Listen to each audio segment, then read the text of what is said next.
Ini adalah 8 kesepakatan yang ditandatangani oleh Pak D besar Xi Jinping dan Pak D kecil Jokowi setelah Jokowi melawat ke China barusan akhir Juli yang lalu. Saya terus terang limbung, bahkan agak linglung beberapa menit karena merasa shock dan marah besar membaca 8 kesepakatan super berbahaya itu buat Indonesia yang kita cintai bersama. Nah, di antara 8 kesepakatan itu, paling tidak ada 4 hal yang membuat saya langsung shock. Itu pertama, kerjasama perencanaan berbagi pengetahuan dan pengalaman terkait pemindahan ibu kota baru Indonesia, yaitu IKN Nusantara. Nah, sekarang sudah bulan Agustus 2023, Istana sudah pekuar berkali-kali, ya maaf agak kasar, pekuar, akan melaksanakan peringatan Hari Kemerdekaan RI yang ke-79 di IKN Nusantara. Padahal sampai sekarang silahkan saudara-saudara lihat lewat YouTube, IKN itu baru selesai sekitar 5-6% saja.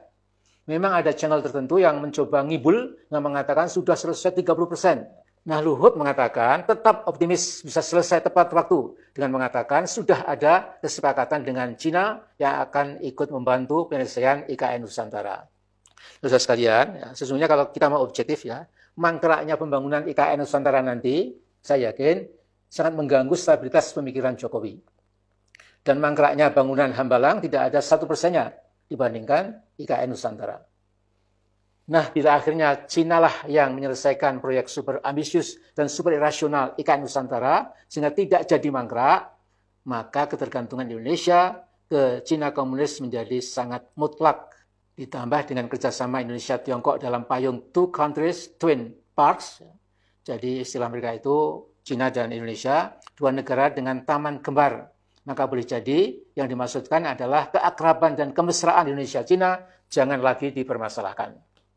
Dan kedua, kesepakatan tentang pentingnya diajarkan bahasa Tiongkok atau bahasa Cina, ini saya yakin punya maksud politik yang cukup misterius.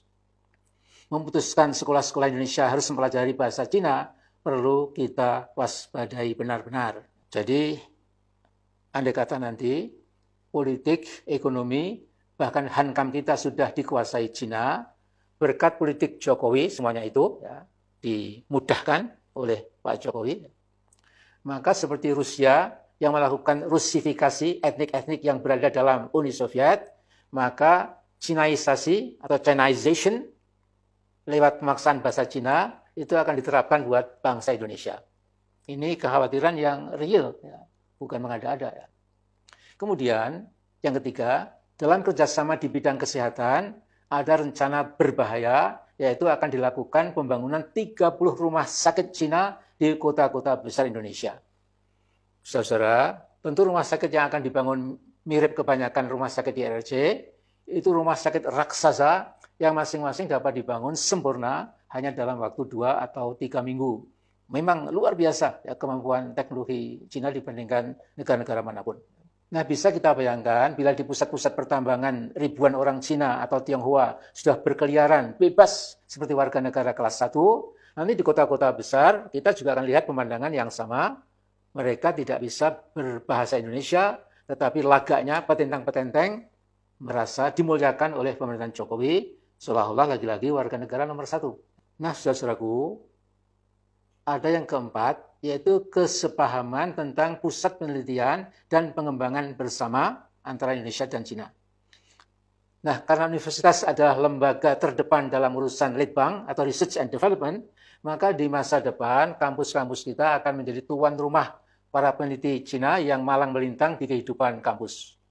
Sumber daya alam kita yang berupa minyak, mineral, batu bara, nikel, boksit, emas, bahkan uranium menjadi telanjang bulat di mata Cina.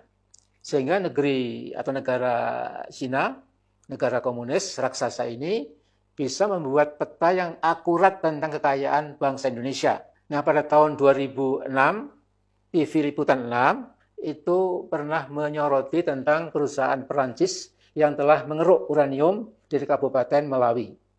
Menurut sebuah penelitian, di wilayah tertentu Melawi, ya, Kabupaten Melawi, terdapat kandungan uranium yang bisa ditransfer untuk kebutuhan listrik, bisa menghasilkan sebesar 9.000 megawatt untuk jangka waktu 125 tahun ke depan. Nah, Cina yang sedang mengejar kemampuan nuklir Amerika, tentu membutuhkan suplai uranium sebanyak-banyaknya, dan tentu akan bergembira ria bila diminta Indonesia, diminta Jokowi, berduet dengan Indonesia melakukan kegiatan penelitian bersama.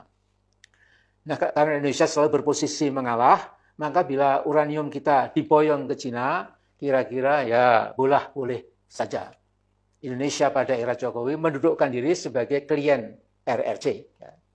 RRC adalah big boss bagi Jokowi yang aba-abanya ditafsirkan sebagai instruksi atau perintah yang tidak akan ditolak. Juga ribuan tenaga kesehatan Cina nanti akan berkeliaran dan berlagak seperti warga negara kelas 1 di negara yang kita cintai ini. Nah, masalahnya siapa yang harus kita minta pertanggungan jawab atas kolonisasi legal dari Cina atas Indonesia, negara kita? Tentu oknum penguasa puncak yang sangat patuh, sangat taat, sungkem, delosor di hadapan Xi Jinping, siapa lagi kalau bukan Pak Jokowi.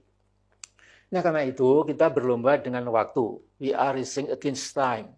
Seluruh sisa waktu Jokowi sebagai presiden pasti akan dimanfaatkan secara maksimal untuk menggenjot proses Chinization Indonesia. Jadi Cinaisasi negara kita. Masalahnya, akankah kita tetap bungkam dan terus diam? Akankah TNI kita, andalan satu-satunya yang paling depan dalam melindungi keutuhan bangsa dan kedaulatan negara, juga akan diam? Tapi saya yakin tidak. Insya Allah, dalam sejarah Indonesia, pasca kemerdekaan, tidak ada satu bukti pun di mana TNI tidak bersama rakyat.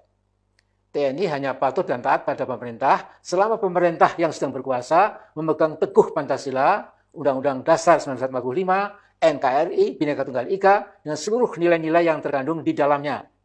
Begitu ada pemerintahan yang melenceng dan bergerak liar tanpa kendali dan berbahaya bagi keutuhan bangsa dan kedaulatan bangsa, maka TNI bersama rakyat pasti, insya Allah pasti, akan melengsarkan pemerintahan atau rezim yang sudah mengingkari Pancasila dan Undang-Undang Dasar 1945.